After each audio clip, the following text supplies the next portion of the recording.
Created to protect the rights of the investor, the Convention of Independent Financial Advisors, better known as CIFA, opened its 10th International Forum on Wednesday in Monaco, bringing in hundreds of financial experts and top UN officials to focus on the 2012 election year with the theme, What Challenges for the International Financial System, Ethics, Politics and Finance. Europeans are now more divided than ever.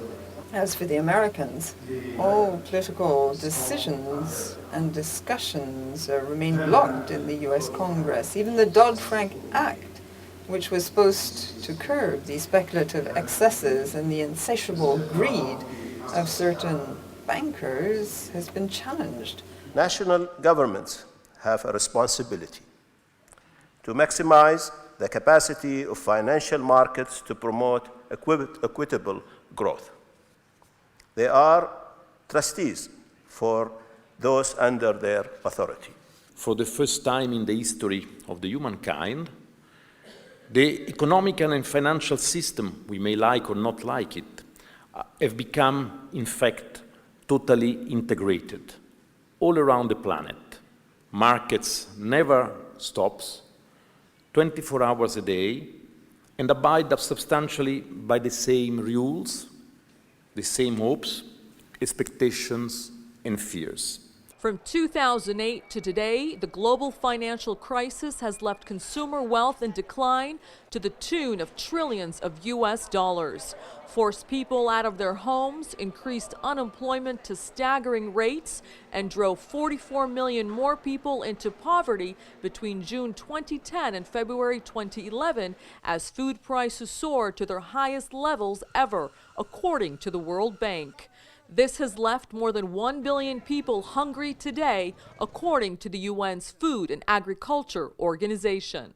Business enterprises should avoid causing adverse human rights impacts through their own activities, working with due diligence and respecting legislation and regulations of their respective jurisdictions. It's the time to think about bringing back values and ethics, sense of cooperation, and otherwise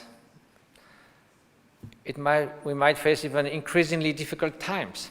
In its 10 years, CIFA has played a pivotal role in helping financial markets become more ethical. The forum, which will run through Friday, is aimed at boosting momentum and ultimately global action toward this direction. Financial experts have summed up the cause of the financial crisis to greed, executed by a scheme bound for destruction. CIFA's chairman said that in a digital age, governments have underestimated the public's hunger for the truth. If you don't have the hope to receive back your capital, you don't have trust. So you withdraw your monies and you don't bank anymore, you don't go to the markets. And this is what we try to avoid, and we try to get the people understand that all finance is not only the big sharks. Nowadays you can get wealthy by defrauding your clients, and then you can walk away wealthy with impunity. And if we allow that, we will go from economic disaster to economic disaster, and the crises will get worse and worse. I think that the PGA, the President of the General Assembly, illustrate very well how important it is to revise the financial infrastructure, architecture that exists right now. And that's the reason why they were talking about ethics, they were talking about cooperation, and they were talking about how can we realize the importance of working together. Participants highlighted the need for institutional reform and noted the importance of moving away from competitiveness and toward cooperation on an international scale, and noted the critical need for good governance to make the rebalancing of global economic power possible. We have to look at the financial and economic world from a different view because what we have today is not really functioning as we want. Who will imagine that Europe today will face such a crisis? That means there is a big problem, and that should be addressed by the international United Nations.